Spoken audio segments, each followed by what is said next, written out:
Hello, everyone, and welcome to the 5th episode of our Lakes Chat Summer Series. I'm Jennifer Caddick, Vice President of Communications and Engagement here at the Alliance for the Great Lakes. Thanks for joining us. So each year, a harmful algal bloom forms in western Lake Erie that is so big you can see it from outer space. That bloom threatens drinking water, impacts tourism, which is a big part of the local economy, and limits recreation for more than 11 million Americans and Canadians who live along Lake Erie. But harmful algal blooms aren't found only in Lake Erie. We also commonly experience them in other locales around the lakes, like Green Bay, Wisconsin, and Saginaw Bay, Michigan. Our guest today is Todd Brennan, the Alliance's Senior Policy Manager, and he'll walk us through what causes harmful algal blooms and what can be done to fix the problem. Welcome, Todd. Thanks for joining us today. Thanks, Jen.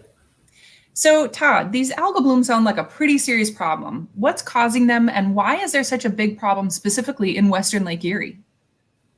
Yeah, the problem starts initially with nutrients, which what we mean by that are primarily nitrogen, phosphorus, and to some degree sediment that carries it. This comes from wastewater treatment facilities, urban runoff. So when water hits the land and it runs off of it, it brings what we have on the land into the water. But the majority overall we found comes from agricultural watersheds. And so that is usually in the form of fertilizer and manure. But it can also be bound to the soil and sediment particles. And so then those wash off into the land along with the nutrients themselves. And so, for example, in two of these Great Lakes harmful algal bloom hotspots, Green Bay and western Lake Erie, agriculture accounts for about 50% of phosphorus and 66% of the sediment that enters Green Bay. And then in western Lake Erie, it's as much as 80% coming from agriculture. So we definitely know in these areas, it's quite a bit of the problem, especially when you think that just 1 pound of phosphorus can produce as much as 500 pounds of this blue-green algae in the water. So it's what we call a limiting nutrient, or it's basically the prime factor for growth. If it's available, they're going to bloom and thrive. If it's not, then they're going to be able to compete with more things. So the reason we have so much is in part, we have a history of less and less conservation going on to the landscape when we think about agriculture in favor of production, right? A system that is really built towards making a lot, make it fast, and try to make money along the way. So what this has led is to less cover on the landscape. So if you just drive around, how often or how far do you have to go where you drive into a landscape that's agriculture and you just see dirt? And so what that means is there's nothing holding that dirt there. When it rains, it runs off and it goes into the waterways. It carries whatever was put on the land, but it also carries that sediment that has those nutrients bound to it.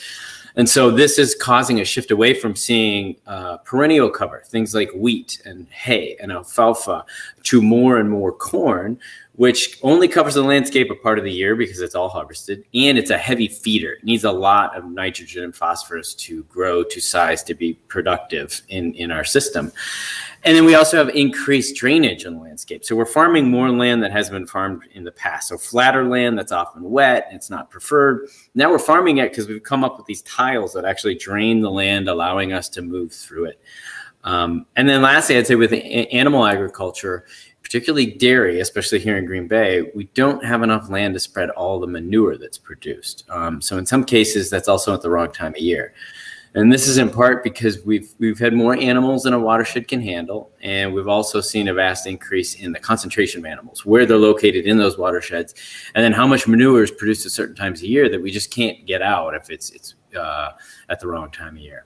And so in a way, that carrying capacity sort of spills over, no pun intended, into the water. So you have certain water bodies like Green Bay and western Lake Erie. If you can look at them on a map, you'll see, you can tell there's just a lot of land shedding to a little body of water. And that body of water is shallow. So whatever happens in the land is really going to dictate the quality of that water. And so that means it's a greater determinant of that factor. And those water bodies are going to be typically shallower. And so the water will warm up faster, and that promotes algae growth. So that's kind of a lot in one nutshell on what's really causing this perfect storm for nutrient and algae blooms. Yeah, I think that sounds like a great analogy, Todd, a perfect storm, right? You have just the right conditions in the lake, too much fuel, all that nutrient running off, and fueling these massive algae blooms. Yeah. And so Now, I know that algae, though, is a really important part of a healthy water ecosystem, right? Like smaller animals and things feed on that algae. But sometimes these blooms can become toxic. And we've seen that particularly in Western Lake Erie. So why does that happen? What's going on there where we have something that is good turn into something that's potentially bad for wildlife, pets, and humans? Yeah, and you said it, and the threat is real on those things. So blue-green algae is also called cyanobacteria. It's a very ancient form. It's sort of part bacteria, part algae, part plant.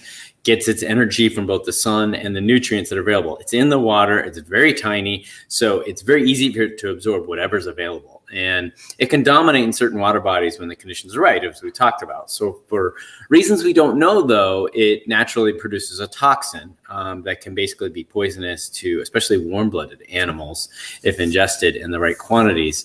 And that toxin, under normal conditions, right, they're so small and there's just enough of them spread out, it's maybe not a problem. The system can absorb it. But when you have a ton of them, that natural offset or that natural condition that creates these toxins can make just for very high concentrations of this toxin.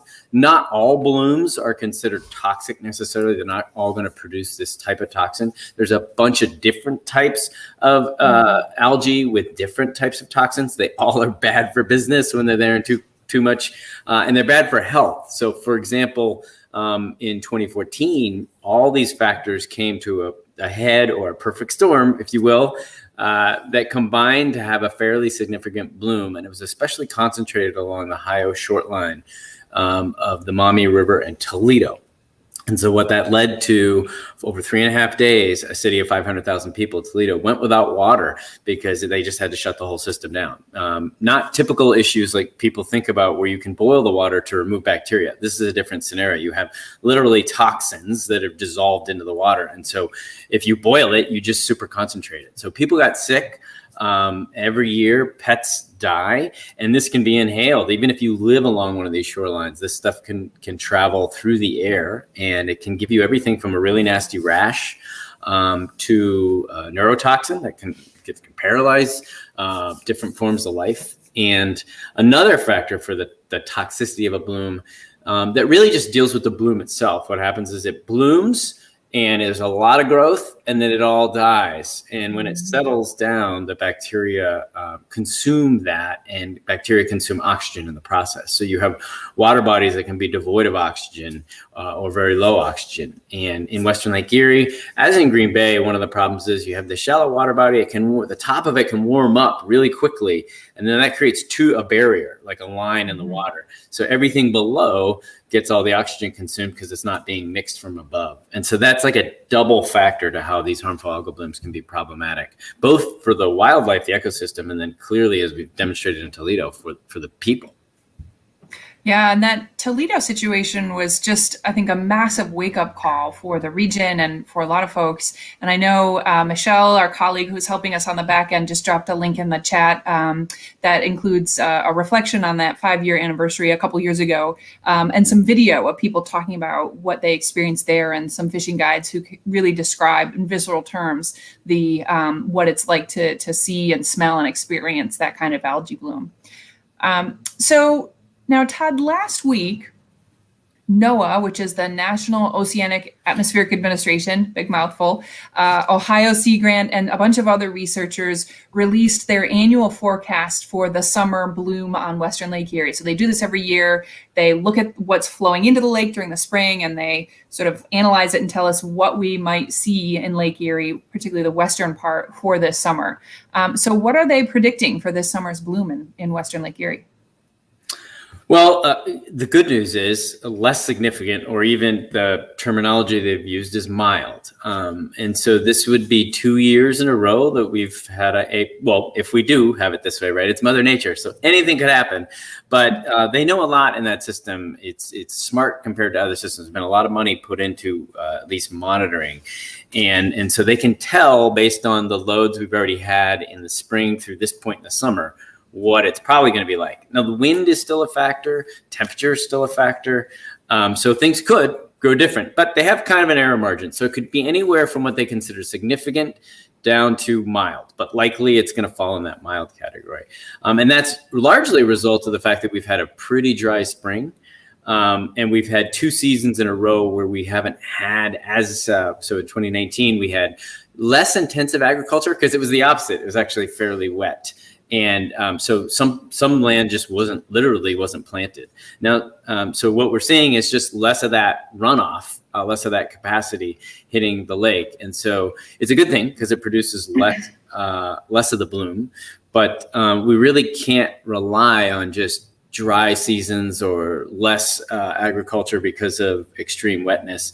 The problem still exists that we're trying to produce too much than the really capacity of this water. And eventually, as we've seen we've been looking at this now for the last 15 years, we've seen the pendulum swing. And on the whole, we've been seeing more extremes. And really in the last 6 years, some pretty bad bloom years. So I would also say that just because you don't have a huge bloom doesn't mean that some parts of the basin aren't experiencing concentrated forms. So in Toledo last year, the winds were right and the lake levels were right, that a lot of the blooms were concentrated along that shoreline. So if you looked at space images, it looked pretty good. But ask the people in Toledo where it was really concentrated along the shoreline and up their river. That was a problem for them. So it's important that we still take all of this seriously. Yeah, for sure. There's a lot of work to do. And I know that governments that border Lake Erie are very aware of this problem. And so a few years ago, the states of Ohio and Michigan, along with the province of Ontario in Canada, Canada borders the northern side of Lake Erie, teamed up and signed an agreement to reduce that agricultural runoff pollution that creates the harmful algal blooms in Western Lake Erie. So what did they agree to and what progress is being made? So the agreements at several levels. There's that agreement that you mentioned that exists across the states and the province themselves to achieve this, to achieve a 40% reduction by 2025. That's the goal. Based on a lot of modeling and science, we think if we can reduce the amount of phosphorus that's flowing into Western Lake Erie by 40% from the amount that's currently flowing or based on a baseline year in 2008 that they used, then we should see conditions that are generally healthy. Not always going to be perfect, but generally overall, it's going to be fairly healthy. And they also set an interim target saying, okay, halfway mark, why don't we try to hit the halfway mark? And then there was an additional agreement that exists through the Great Lakes Water Quality Agreement between the 2 countries, Canada and the U.S. And the states are still part of that, but there's 2 layers to it. And but the goals are the same. And trying to achieve, I'd like to say that we saw some progress that was measured at the 2020 mark, because that was the halfway mark to setting this goal. That was set in 2015. And unfortunately, there wasn't really a report or an evaluation done. We did talk to agency staff and they did agree it doesn't look good. Overall, things seem to be trending a little bit worse. There's, the years that we experience maybe a better bloom, usually there's mitigating factors like we talked about.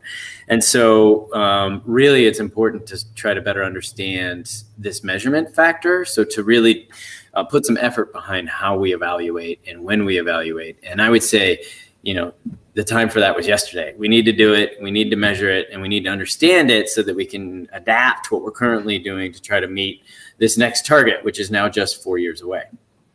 Yeah.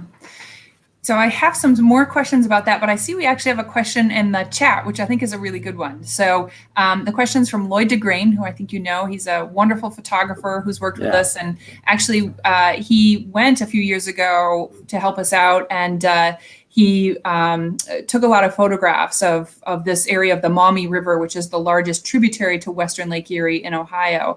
And so he's asking, he said he's photographed many areas that produce corn, but he wants to know what's that corn for? Is it for people to eat? Is it for feed for animals? Is it some other, what are we using all of that corn for when you just see these massive miles and miles and miles and fields of corn, for instance? Yeah. So it's for just what you said. It's for in part animals to eat, and in part production of grain. But a good proportion, I'm not sure what the numbers are, but a good proportion also goes to ethanol production for energy. So this represents an additional problem because you have now energy involved in farming and the water problem. And so it adds kind of a wrinkle. So it depends on where you are in the Great Lakes Basin. For example, most of the corn, probably if not the vast majority in the Green Bay system, is going to feed cows, to feed the dairy industry. Whereas in Western Lake Erie, it's probably more distributed across both feeding animals, also energy production, and in smaller part grain production. It's not really the sort of vegetable sweet corn that we think about in summertime. Obviously, that's a part, and people do grow it, but that's grown all across the country and kind of dominated in other areas. So it's primarily that issue, and the fact that we're doing more of it on marginal land and more of the land than we used to. Yeah, those are important points. So to go back to I have a follow-up to our other question about the agreement between the governments. And we just mentioned that Ohio, the lands in the state of Ohio, because of that Maumee River, which is a huge river, is the biggest tributary to Western Lake Erie and flows through Ohio. And so Ohio is the biggest contributor to these blooms in Western Lake Erie. And they've recently invested a lot in addressing this problem through their new program, the H2 Ohio. So where is some of that H2 Ohio money going? And most importantly, do we have any idea if those dollars are working to actually make a difference in this algae bloom? Well, I'd like to say I would love to have said yes. We're not sure. It's a great effort, certainly. And it originally was slated for $172 million over a biennium of a budget year. It's probably the largest. It's been likened to sort of a water stimulus package. And there's different areas, but it's the majority of it right now, as it's framed, is for agriculture. As we've sort of likened, this is quite a significant issue, and most of it is occurring in the Maumee River for Western Lake Erie. I think about 80% of the phosphorus load flowing to Western Lake Erie comes from the Maumee, and that's dominated. Not nearly 80% of that watershed is agriculture. So it's definitely an Ohio-owned problem. So it's great to see they have Ohio-sized package to try to tackle it.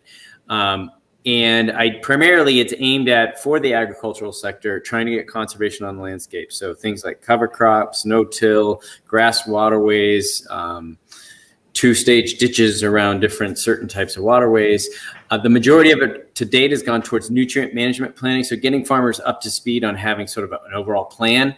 Doesn't mean anything's actually hit the landscape, right? Because it's still just a plan. So whether the farmer's implementing or not. But these are some of the early indicators or stages that they're trying to put farmers into to sort of prepare them to roll out a lot more things that they do on the landscape. But it also is an indication of maybe how behind the times we are, that we weren't ready to just throw a bunch of stuff on the landscape. We still needed to sort of structure the system. And so it's a significant portion. I would also say a significant portion went towards wetlands, which could be good and bad. I mean, the intent was that the wetlands were already marginal farmland, in some cases impossible, or in a lot of cases they were coastal wetlands down below, and they're designed to slow that water and absorb some of those nutrients. But the problem is sometimes those wetlands can act as sources of the nutrients too, because as you free up a lot of that sediment and the stuff that's been broken down over time, it itself can act like nutrients, especially if you aren't fixing the flows from above. So it's a great program, but we need bigger accountability, meaning we need to measure this better. As I mentioned earlier, we need to link the work and the effort to the water quality indicators. So the performance should be measured by that. And it's going to be different across the landscape. So we need to sort of like hyper focus in some areas, maybe not put as much resources in other areas that need it. And we also need a contingency plan. So we need benchmarks and milestones. And if we aren't achieving those benchmarks and milestones, then we need to know, how do we adapt? And we've already seen that for 2020, for example, there was a benchmark set and a timeline, and it came and went, and there was not much done about it. So great program, but it needs some tooling up to really work at the scale and the immense level that is needed in Western Lake Erie to tackle this problem.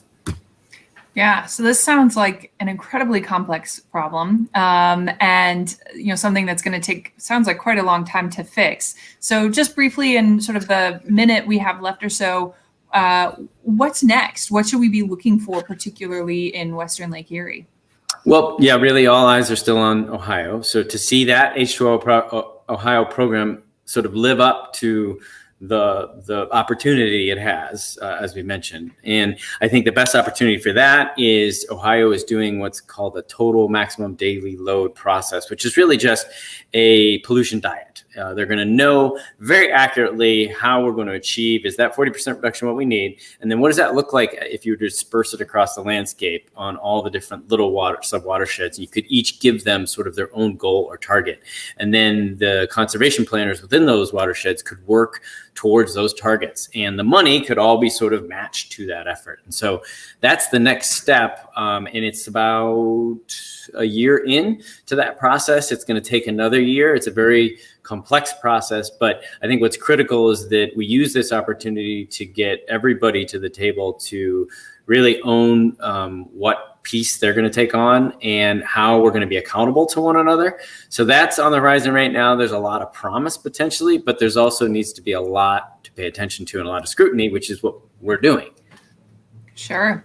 Well, it sounds like an important piece of this is making sure that we have some measurable metrics to get those pollution reductions and make sure that those dollars we're spending are actually helping to fix the problem, for sure. Definitely. Well, Todd, I know you're on it and going to be keeping a close eye on this, but we are out of time for today. There's so much to talk about, but thank you so much, Todd, for joining us. Again, Todd Brennan, Alliance Senior Water Policy Manager, for joining us today. I also want to give a shout out to our colleague, Michelle Farley, who you don't see, but she's on the back end helping to make all of this work. So thank you so much, Michelle.